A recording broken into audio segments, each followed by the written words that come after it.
Hello and welcome to my channel, Exceedingly Good Reviews. This is my thoughts on video. My thoughts on Monday Night Raw from the 2nd of November, November the 2nd, 2020. 8 matches on this card, plenty of action, plenty of noteworthy incidents. So I will go through what occurred on the show and then give you my overall thoughts on the show. Out first comes Randy Orton to open the show. He's saying that he's better than everyone. He's no longer the legend killer. He now is a legend, the legend, which is okay, but Alexa Bliss comes out.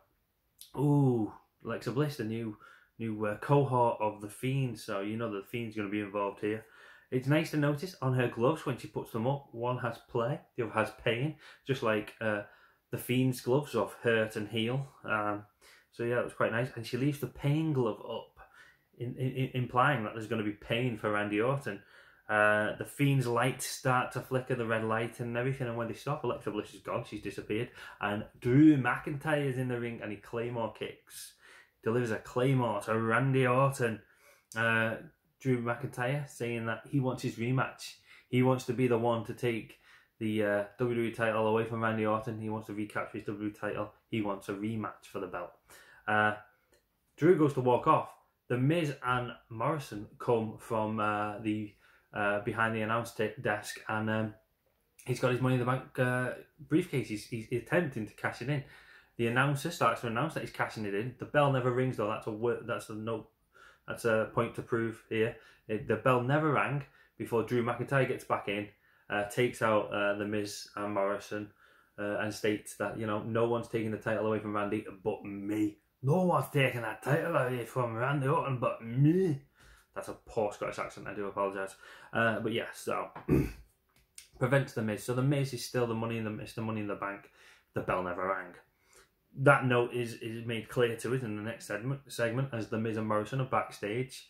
He never officially cashed in, and that they want a 2-on-1 match against Drew McIntyre later on in the night. A handicap match. We then get our first match of the night. The first match of the night, it's Elias against Jeff Hardy in the Guitar on a Pole match. Okay. This was an okay match, an okay opening match. Nothing great, nothing special, but nothing really terrible either. These two competed against each other. It ends up being Jeff Hardy who retrieves the guitar and smashing it against Elias to win the match. So is this the end of their feud? I do hope so. Second match of the night, Mandy Rose and Dana Brooks against Nia Jax and Shayna Baszler for the women's tag team titles. Both of these teams are undefeated. Neither one has tasted defeat as a tag team yet, so something's got to give here. And unfortunately, it ends up being Dana Brooks and Mandy Rose's undefeated streak that gives way. Lana comes out. She is a distracting presence, and I thought when Lana's out, I thought this is it. They're going to do a title switch here. She's going to end up costing Nia Jax and Shayna the belt. Her distraction does look like it's going to go in the favour of Dana Brooks and Mandy Rose, but ultimately Dana Brooks ends up hitting Lana accidentally on the ring apron, and Shayna takes advantage, locking in a Kimura clutch, is it called, and making Dana tap out. So Nia Jax and Shayna Baszler retain the women's tag team titles. R-Truth comes out. He doesn't realise he has a match with Bobby Lashley.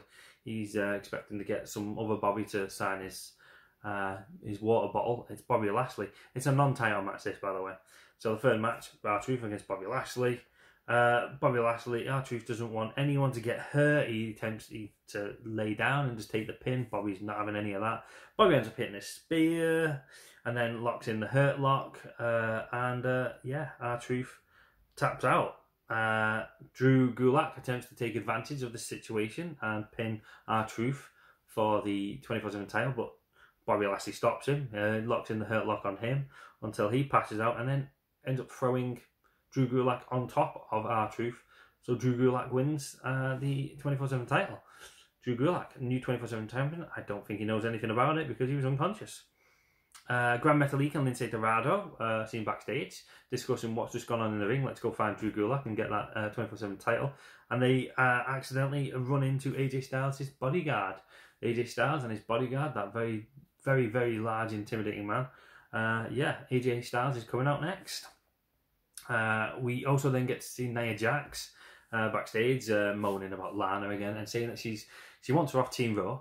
She doesn't want her to be on Team Raw at Survivor Series, and she's going to end Lana's career later on in the night. So a match is set up between them two. AJ Styles wants to be captain of the men's team, Raw Survivor Series team.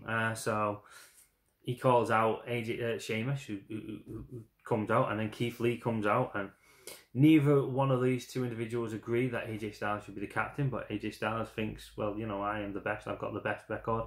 Sheamus is saying, well, hang on a minute, I've been around in WWE much longer. You've been twiddling your thumbs in the minor leagues while I've been here in the WWE, the major leagues, you know, and I've been winning championships. So ultimately, Braun Strowman comes out, and Braun Strowman wants to be on Team Raw. They make the point that, hang on a minute, Keith Lee had to qualify, AJ Styles had to qualify, Sheamus had to qualify. Adam Pearce comes out and says, well, look, Braun, you've got to qualify to be on the team. However, I can't find you an opponent because nobody wants to face you. So AJ Styles comes up with the idea, well, hang on a minute, Keith Lee's here. He doesn't think he should be on the team without a qualifier. Sheamus is here. He doesn't think he should be on the team without a qualifier. So these two will take on Braun Strowman in a triple threat match. If Braun wins, he's on the team. If either of the other two individuals win, then Braun isn't on the team. So this is his qualifying match, a triple threat match. That's our fourth match of the night. Braun Strowman against Keith Lee against Sheamus.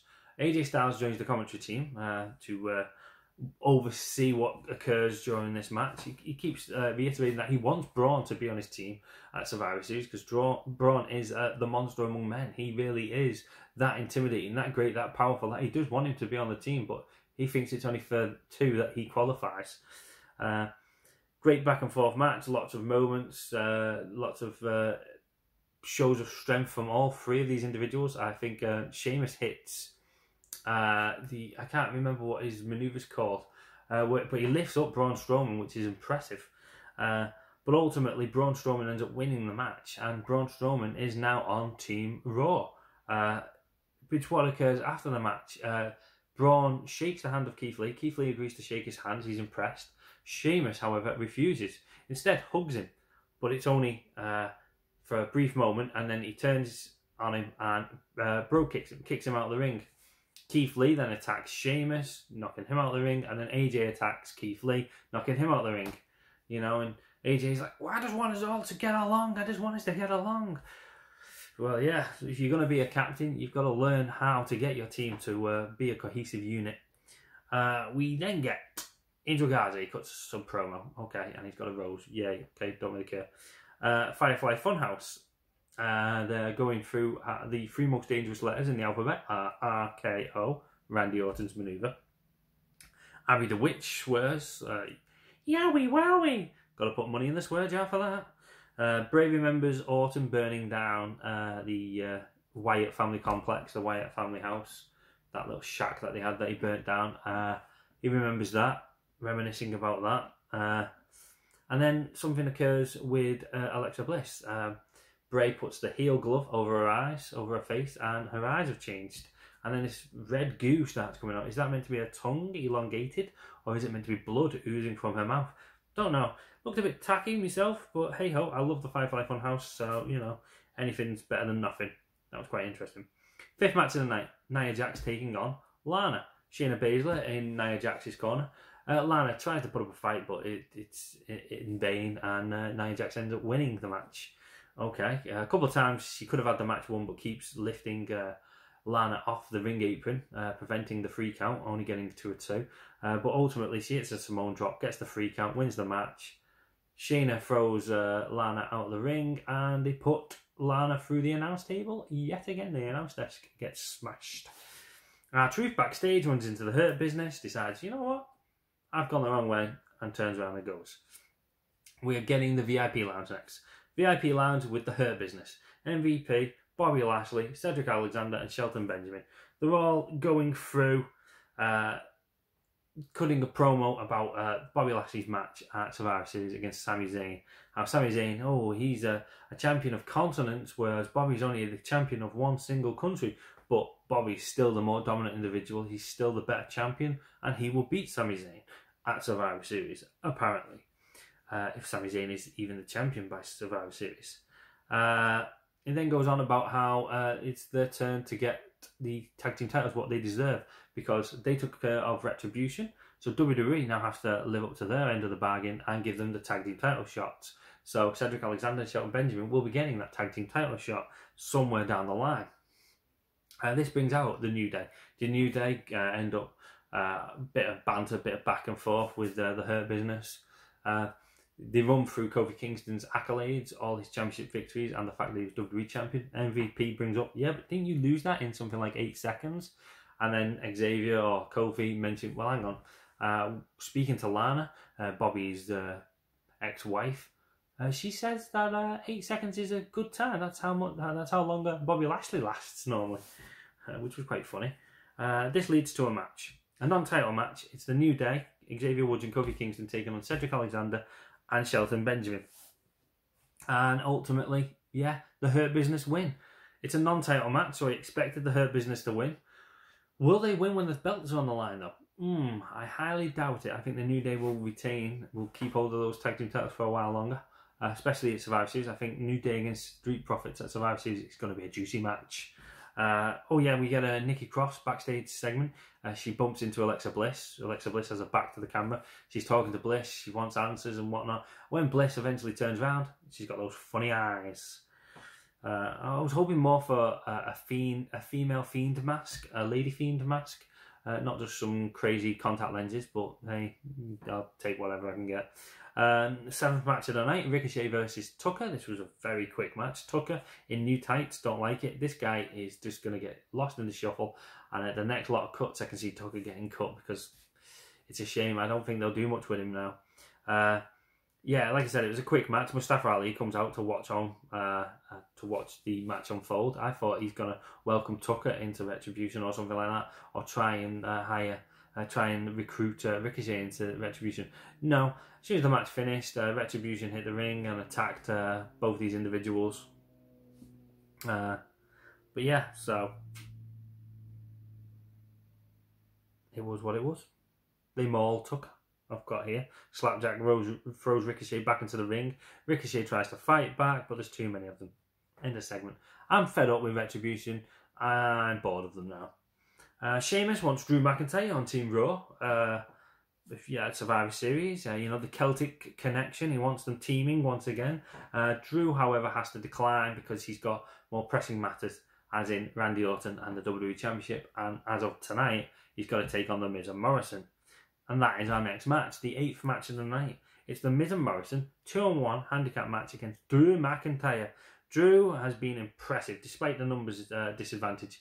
He is very impressive, but you'd expect that of him. He's a massive specimen of a man, and he's the former WWE champion. So yeah, Miz and Morrison do have a few moments where they're on top, but The Miz hits his skull-crushing finale. However, it only gets a 2 count because it's Drew McIntyre after all. Drew hits a Future Shock DDT. Drew goes over the ropes to take both of them out. Drew hits a Claymore kick on The Miz and pins to win. And straight after the match, Randy Orton sneaks in and hits an RKO on Drew McIntyre. Then the Fiend's laughter fills the arena and it cuts. It seemed like there was something more that was meant to go on, but no, it cuts, and that's the end of the programme. Overall, I thought this was a decent showing, we'll call it a good showing from Raw. 8 matches, which for a 3-hour show is a respectable amount of matches, I guess.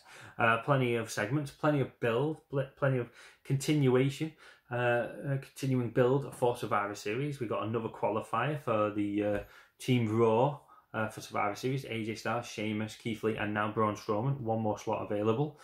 We don't know what's happening with Lana. Is Lana now off the team? Has Nia Jax got her way and got rid of Lana? We don't know. As of right now, it's still a case of it's Lana, Nia Jax, Shayna Baszler, Dana Brooks, and Mandy Rose for Team Raw Women's team.